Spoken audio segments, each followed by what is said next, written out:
Здраво, ова е 346-то издание на Видеологија со Златко Ѓелевски, дигитален краток осврт за актуелни филмски остварувања, односно спонтана критичка анализа која е збир на први впечатоци илустрирани со подвижни слики.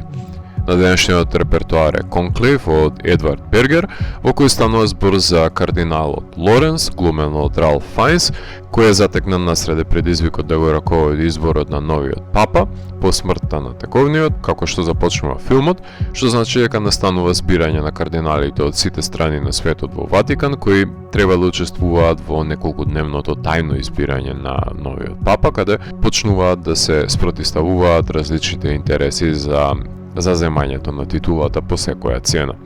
Ралф Фајнс е погоден избор за прикажување на интерните емоционални вртлози кои виреат во кардиналот Лоренс и шират сомнеш во злонамерното обкружување кој знае дека мора тактички да изигра со секој кардинал, иако е подготвен да ја напушти резиденцијата затоа што има сомнение и во самата вера, што е разбирливо затоа што сите имаат подли тајни кои се прикриени од нивното лицемерие. Затоа е многу значајно што папата, додека бил жив, не сакал да ја прифати оставката на Лоренс, бидејќи бил свесен дека му треба еден здраворазумен во куќата на нерани мајковци и зликовци. Подмолната игра е во оптек во делото, така што секој од кардиналите има по неколку скелети во шкафот, кој не би сакал светот да ги дознае, за да го зачува интегритетот на проектираната честност, иако за сладкоречивите сентенци човек треба да го штити својот грб од секој можен бодеж од амбициозните пријатели во волшјо крзно. Од таа затекната ситуација во небрано, при мртов папа, се остава простор каде може да се искористи моментот за нечија полза, односно за еманирање на некаква кауза, тоест за дефилирање на сопственото видување, платформа преку која се обраќа на потенцијалните гледачи некој говорник, не баре станува збор за политички митинг, па секоја точна парола и изустен слоган во право време знае да биде потенцијално придобивање на гласови.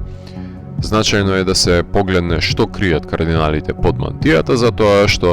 тој што ќе биде понтив на црквата, истовремено станува исполнителен пастир кој ќе биде предводник на моралните вредности и хумани одличја кои ќе ја красат или пак гнасат црквата. Затоа тука се повеќе бројните кругови на избор и корисни би биле представувањата на кандидатите и дебатите, без разлика на тоа што знаат што табијат се меѓусебно, гледачот ги гледа за прв пат и отпосле дознава за дискрепанцата помеѓу тоа што се и тоа што се представуваат. Сепак, важно е како ќе се носи со последиците надвор од оградата новиот папа, борејќи се против злото во луѓето. Филмот има одлика да ги вовлече гледачите, да инвестираат безрезервно внимание во течението на чинодействието, што дури може да се заборави дека настанот се одвива на едно место, а при тоа да не се почувствува ни грам театралност во поставката. Точно е дека е обемна палатата, но Бергер има прераскажувачки способности да ве замелуши со случувањата, што нема да ви се напушта на местото, а времето незапирливо поминало. Народот надвор немирно чека да погледне обоен чад, кој ќе го означи конечниот избор и верификација на новото раководство, а тој немир на моменти продира и внатре преку емоциите, кои се разбира дека низ светогледот на свештениците може да се протолкуваат како божевна интервенција, експедитивно решена во неколку кадри, без да знаеме дали се интервенира добронамерно или со укор, но во незнаењето покриено со мистеријата лежала вербата. Се обидува да не подлучи филмот. За говори и саботажа има колку ви душа сака, што значи дека ќе има доста пресврти и кога ќе почне Лоренс со копање во минатото на кардиналите, ќе има што да најде во адаптацијата на новелата на Роберт Харис, честиот соработник на Полански, кој запознае некако Агата Кристи елиминира кандидати во незините дела. Тоа значи дека има доста поигрување, пермутации и наклонување за потенцијалните апликанти со аспирација за новооткриената работна позиција на поглавар на католичката црква, кои се клучни за задржување на вниманието на гледачот. Лесно може да се направи паралела помеѓу тајното гласање во конклавата и секој политички избор за челник на државата. Иако по секоја жанровска основа е политички трилер во прашање, јас ќе се дрзнам да го именувам и условувам како свештенички трилер, со надеж дека и во иднина ќе добиеме повеќе филмови како е овој или Kidnapped, какви имавме оваа година, затоа што под наметнатата догматика на католичката црква може да се имплементираат жанровските тропи и тоа и да се добие уникатно остварување. Покрај Ралф Фајнс, кој одлично се носи со ново здобиените информации за трулежот во конклавата, голема придобивка на филмот е што прилично познати актери се наоѓаат во главните улоги, за да може на побрз можен рок да им се препишат сумираните одлики на ликовите, како што е либералноста на ликот кој глуми Стенли Тучи или подмолноста на ликот на Џон Литгоу, за кој што од ТВ серијата Декстер му лежи глумењето на антагонисти, Лусијан Масмати, Серджио Кастелито, а особено Карлос Диез, се прилично концизни во нивните изведби на зацртаните позиции на ликовите, а калуѓерките знаеме дека во христијанството си подлегнуваат на сервилност и подчинетост, меѓутоа Изабела Роселини е тука да истакне значајни тајни кои еден од кардиналите ќе сака да ги скрие. Филмот секако дека ќе се брои во исклучително квалитетните филмови за свештеници кои ја продолжуваат традицијата од Бресоновиот Diary of a Country Priest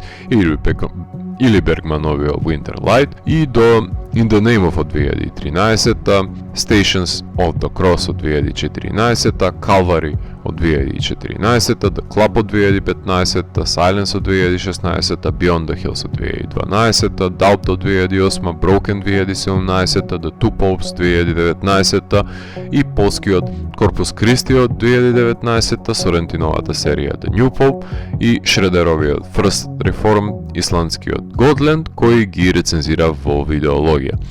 Бројните филмови со екзорцизам и кои се предводени од калуѓерки нема да ги реферирам тука, затоа што се посебна категорија на остварување кои нема многу допрени точки со ова дело, затоа што во филмот на Бергер сомнежот во верата и со односот со колегите верници е во преден план.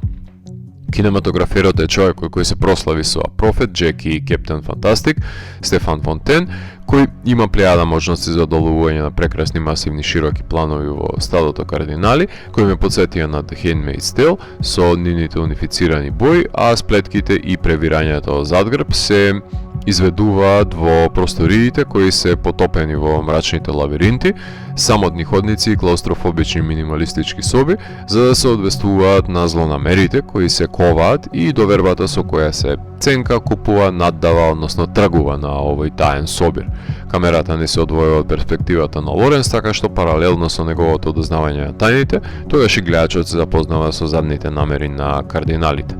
Пианистот Волкер Бертелман е композиторот на филмот, оскаровецот која прави музиката и за актуелната Dune Prophecy, кој создаде кратки гудачки партитури за да се надополни интригата и исчекувањето со жичани простројувања кои се одвестуваат на тензичноста која роптае во воздухот како невидлив стисок и се впрегнува помеѓу со односот на кардиналите и нивните подмолни игри со одсечен атак од немајкаде и заседи што се рефлектира и во музиката.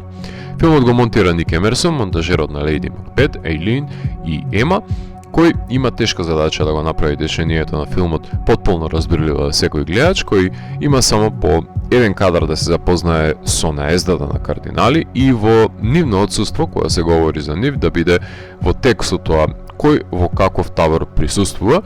со што се изборува монтажерот, иако нема потреба да има ликови на Т да се именуваат во баграта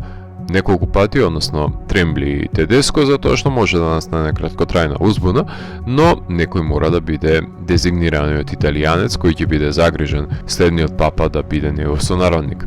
Не е ова прв пат да биде застапен германско-австриско-швајцарскиот режисер Едвард Бергер во рамките на видеологија, со оглед на тоа што All Quiet on the Western Front беше рецензиран во тамнешна епизода, во која говорев за неговата досегашна филмографија. Меѓутоа, низ годините очигледно дека има развиено своевидна експертиза за снимање на филмови со бројни споредни ликови и расплинување на действието на сите страни, за да ја докаже спретноста за затегнување на сите нишки, без разлика дали е во прашање епски воен филм или сплетки и интриги во Ватикан. Низ таа призма и може неговиот последен филм да се толкува дека е воен филм, затоа што завојувани се кардиналите за посакуваната титула на сеопшт папа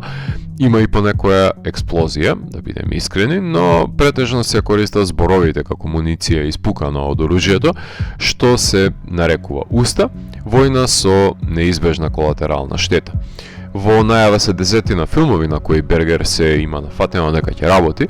Едно од нив е Борновото продолжение, кое како и да се преименува дека ќе се вика Дилема или Екзодус, потоа авантуристичкиот The Last Adventure, воениот The Englishman, трилерот работен од Стивен Найт Рио, коцкарскиот The Ballad of a Small Player, краткиот воен Submerged, научната фантастика The Barrier и ќе работи на серијата The 39 Steps. Колку од ова ќе се сними, што ќе биде финансирано прво, а што ќе биде пролонгирано, не би знаел, но факт е дека Холивуд ги отвори своите врати за режисерот и секој акционен, воен, па дури и трилер филм, што ќе му падне на памет, му е на досег за реализирање, што несомнено дека е убава позиција во која би сакал секој режисер да се најде, насреде изобилие од избор, кој одговара на неговото настроение и треба иманентните и екстерните фактори да се порамнат за да се реализираат.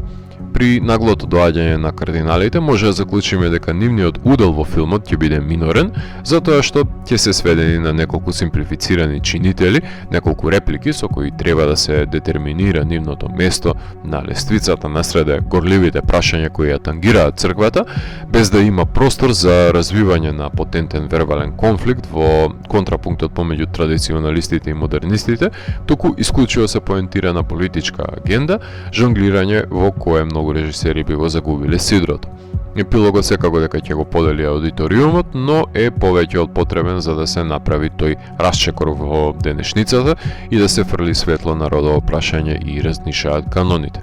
Филмот имаше својата премиера на фестивалот во Телуирајд, а потоа започна обемен есенски фестивалски поход преку ТИФ, Сан Себастијан, Цирих, BFI, Рио, Чикаго, Камера и Маж, завршувајќи на репертуарите на нашите киносали, затоа што фокус на Universal ја видоа популистичката димензија на филмот, кој може да резонира и со репертуарската, а не само со фестивалската публика. Се здоби фајн со номинација за Европски Оскар, а ансамблот беше награден на фестивалот во Palm Springs.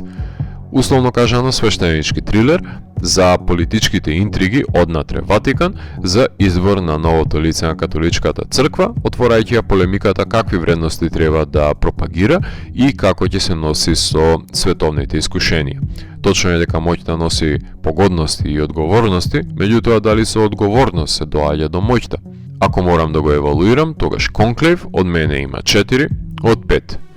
Доколку ви се допадна 346-тото издание на дигиталната архива Видеологија, лајкувајте го видеото, споделете го и следете го каналот. Последете и поснатите рецензии на виртуелната полица. И благодарам за вниманието. Поздрав!